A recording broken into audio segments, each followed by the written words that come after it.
2 weeks ago, Benjamin Hooks, the president of the NAACP, addressed a black-tie, star-studded audience here in Hollywood and sent out shockwaves with these words. We're going to take our feet and walk by the box offices of those movie studios that fail to recognize the contributions of black folk in America, because the dollar will talk louder than anything else. We're going to be heard from. We're going to raise enough hell until things get better. And we're going to show them, by God, they can't spend our money if they won't treat us with respect. That's our job, and I invite you to join us in getting that job done.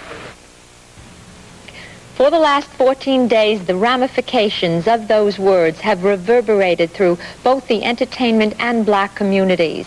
Our reporter, Carolyn Craven, went to find out what was behind the harsh rhetoric. Carolyn? Rona, we talked to some of the most influential black actors in television. Our intention was to try to find out how blacks who work in the medium perceive the roles they play on television series. You might think a report about racial stereotyping would begin in the 50s, but our research led us to one incredible moment on television just 13 years ago, which graphically illustrates the issue. The year is 1968. Petula Clark joins her guest, Harry Belafonte, center stage. Blessed are the meek, they say, they shall win where others lose. You're about to witness a moment that made television history. In this tender duet celebrating the unified human spirit, Clark gently touches Belafonte's arm. Why should man be forced to kill? Appalled that a white woman and a black man would be seen touching on network television, the ad man from the show's sponsor, Chrysler, demanded a retake. The program's producer and NBC refused. The ad man was fired. All agreed it was the racism from an era long before 1968. First thing you know, a policeman gonna come up here and arrest both of us. Don't you worry about a police. You get this thing fixed and get out of here. I'll take care of the police. 1929, the year of the stock market crash. A country begging for comic relief welcomes two vaudevillians when they unpack their blackface routines into America's living rooms. A whole nation listens, but what it doesn't see is that radio's most beloved duo is played by two white men, creators Freeman Gosden and Charles Correll, or as most remember them, Amos and Andy. Yeah, looked like his wife done beat him on the head so much his head done swole up on him. Yeah, I guess the sunshine will do him good down here, don't you think so? Yeah, I wonder how his wife feel about it. Correll and Gosden hoped to continue their radio success on television, but the networks insisted on black actors previously denied work who would ironically continue mimicking the white man's version of blacks. Nick Stewart, who played Lightnin', and Alvin Childress, who played Amos, remember those days. I had one of these disc recorders. So I used that machine. I studied the show Amos and Andy from my recordings, and when I went to the audition, I read all the parts. You see, it's funny. We had to imitate a white person imitating a black person in order to get on the Amos and Andy show. They taught us how to be black, how to mispronounce words and whatnot. Who the hell needs it? You understand? Outraged by the white laugh track and the show's humor based on black stereotypes, the NAACP waged an 11-year battle to get the program off the air.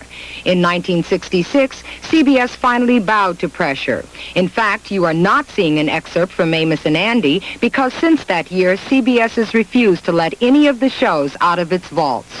Oh, here we are. You started down in Bill and I'll show you how it's done. But Amos and Andy's huge success on television paved the way for more roles for blacks. There was the long-running Beulah series in which Hattie McDaniel, Ethel Waters, and Louise Beavers all played.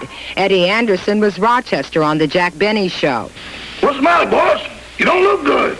And Amanda Randolph played Louise in Make Room for Daddy. But their common bond was this: they were all servants. The breakthrough came in 1965, after the Civil Rights Movement. In I Spy, creator Sheldon Leonard teamed Robert Culp and Bill Cosby as tennis-playing secret agents. We were proposing to bring Cosby into the white man's environment, the white man's hotels, That was at the time revolutionary. Very early on, I learned that the proper way to treat the use of Cosby was to forget that he was black, to ignore it. However, in another breakthrough, Julia, color is not ignored. In it, Diane Carroll becomes the first black woman to star in a series about the black middle class. That's your mother? Yeah. You're what? What? Your mother's colored. Of course, I'm colored too. You are? Yeah. Oh, boy. Frankly, you're not exactly what I expected. No? No, not from what I've read here. Did you expect me to be older or younger? Has Mr. Colton told you? Tell me what? I'm colored. What color are you? I'm a Negro. You always been a Negro? You're just trying to be fashionable. Julia was constantly attacked. Most of the shows that were on at that time really didn't have anything to do with reality. We were just another one of those shows. I don't think anyone, when the show was publicized, I don't think any of the logos dealt with the fact that we were going to examine the black community. We were not. We made a half-hour situation comedy about a mother and a child who were black. And I'm quite proud of it as I think of it today. In 1972, the year after Julia went off the air, the networks took a chance on the first black situation comedy since Amos and Andy, Sanford and Son. Yes? Oh, I'm sorry. Deliveries are in the rear. Next thing he called us boy. Get on out of here, don't pop. Where did you get this? What's it to you? Why do you ask? Well, you think we thieves? Think we stole it? Give him one, Lamont. Give him one across his lips. The establishment has a concept of what a black should be. And in order for us, and the average black, when he reads a script to get a job in radio or television, he knows the black lifestyle that's demanded of him.